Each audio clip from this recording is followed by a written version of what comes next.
Monsieur Dira, bonjour. Donc merci de participer avec nous à cette plénière du Forum des diasporas. Alors, vous faites partie de l'OADA, vous êtes directeur juridique de l'OADA. Est-ce que vous pouvez nous en dire un petit peu plus sur ce qu'est l'OADA? Merci bien pour nous avoir donné l'opportunité de nous exprimer. L'OADA est une organisation internationale qui poursuit une œuvre d'intégration juridique et économique en Afrique. L'Organisation pour l'harmonisation en Afrique du droit des affaires regroupe à ce jour 17 États de l'Afrique de l'Ouest, de l'Afrique centrale et de l'océan Indien.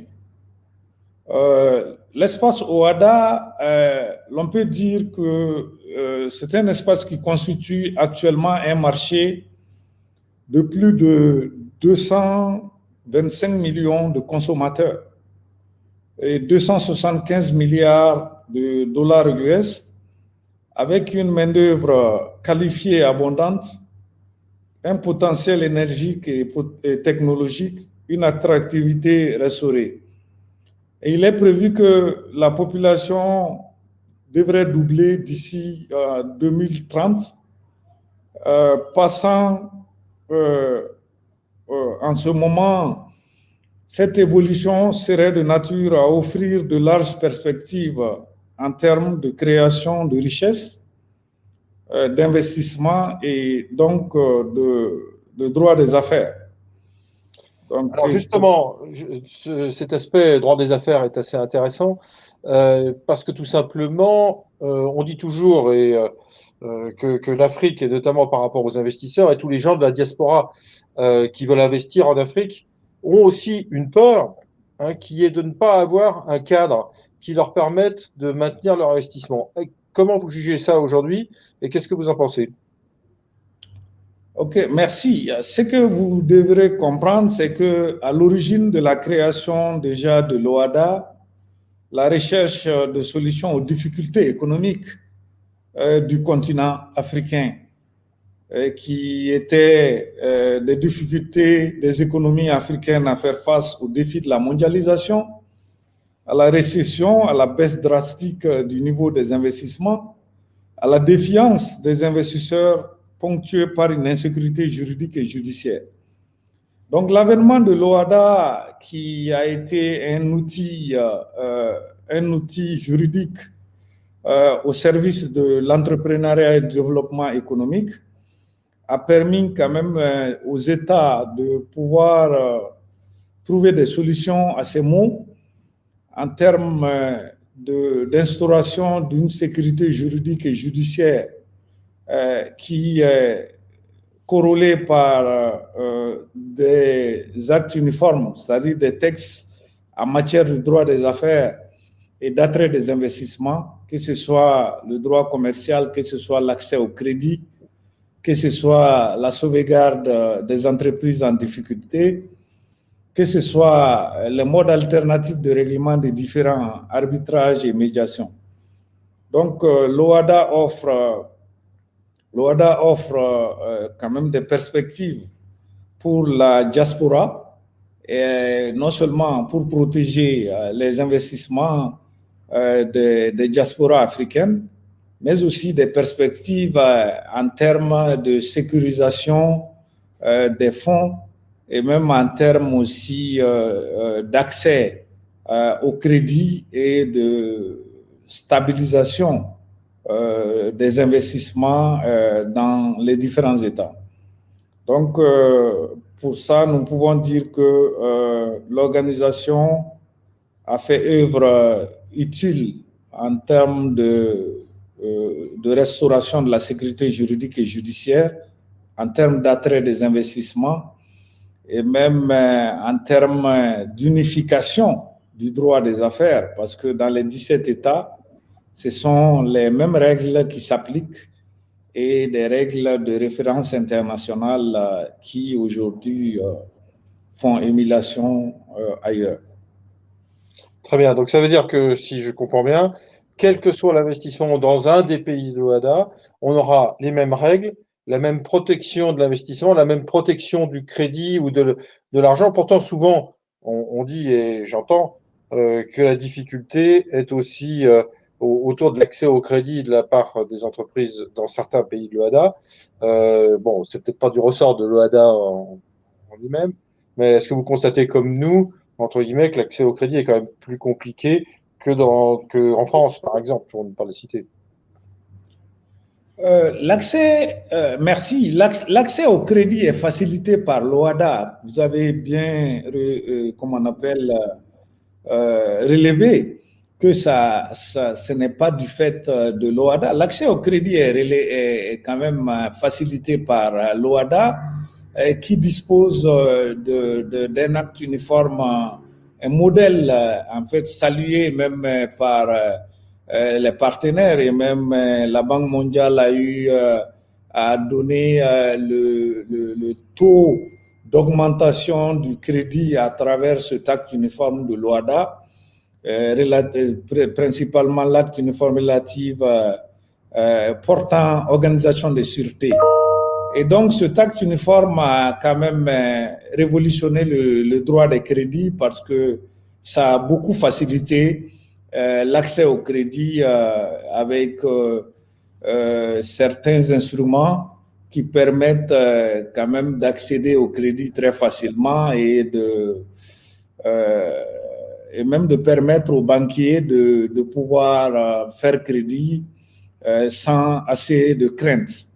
C'est le cas des sûretés futures, c'est le cas aussi c'est le cas des sûretés sur biens futurs, c'est le cas aussi des procédures extrajudiciaires et autres. Donc, puis le cas d'autres garanties, telles que les privilèges de non-monnaie, beaucoup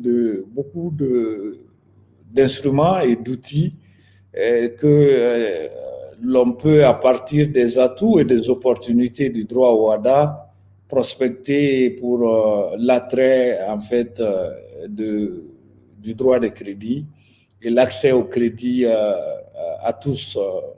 Voilà, c'est ce que je peux réellement dire sur cette question.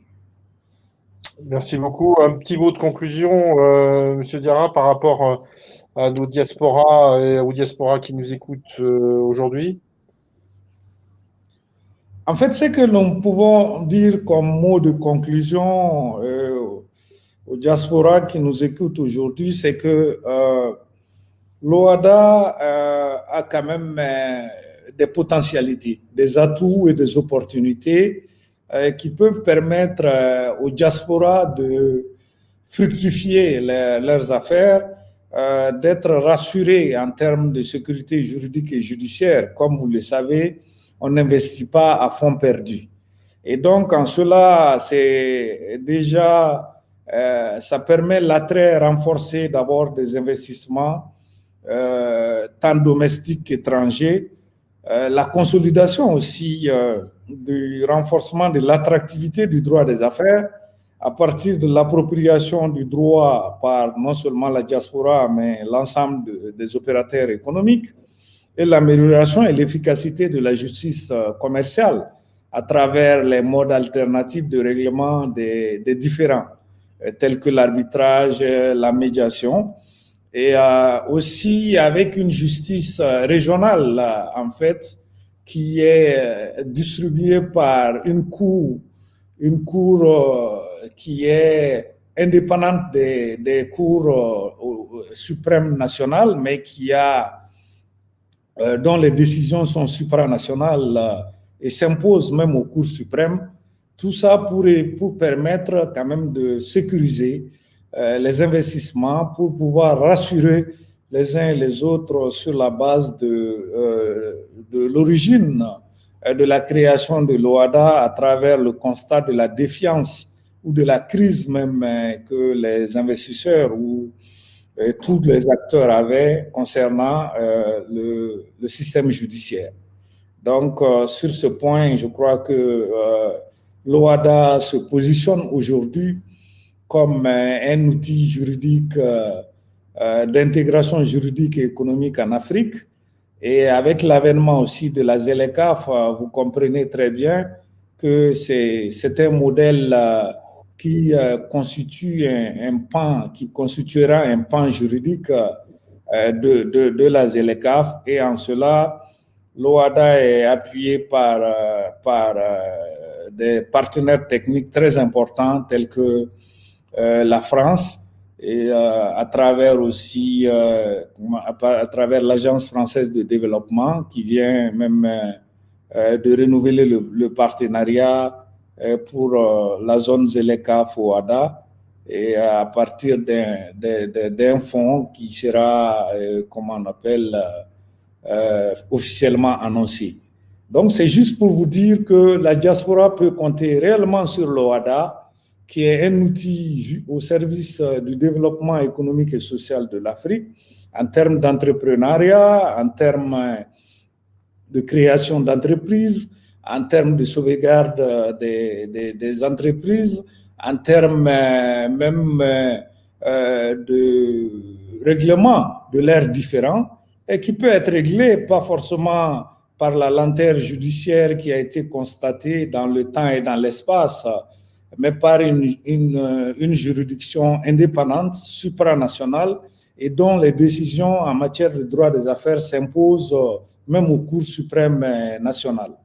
Donc, nous pouvons en cela dire que l'OHADA est un outil indispensable, un outil précieux à la disposition des diasporas.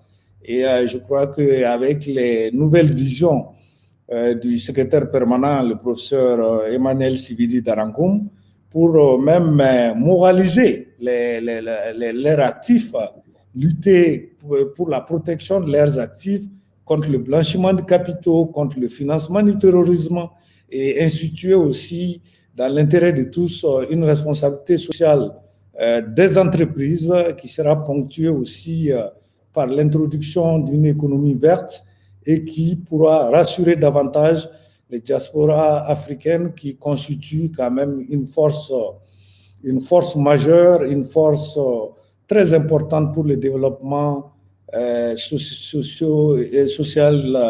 de l'Afrique, le développement socio-économique de l'Afrique, et qui apporte en termes économiques, en termes intellectuels, et en termes structurels, et même en termes d'apport de développement des projets et infrastructures en Afrique, une part extrêmement importante. Donc, c'est le lieu quand même de féliciter les diasporas africaines pour l'apport qu'ils ne cessent de contribuer à l'Afrique. Et d'après certains rapports qui peuvent être évalués à beaucoup de milliards de dollars. Et donc, je crois que c'est quand même un pan important de l'économie africaine. Merci beaucoup, Monsieur Diarra. Ce que vous dites est très rassurant, en fait. Ça veut dire qu'on évolue aujourd'hui dans un cadre qui a largement évolué ici, dans les pays de l'OHADA en Afrique.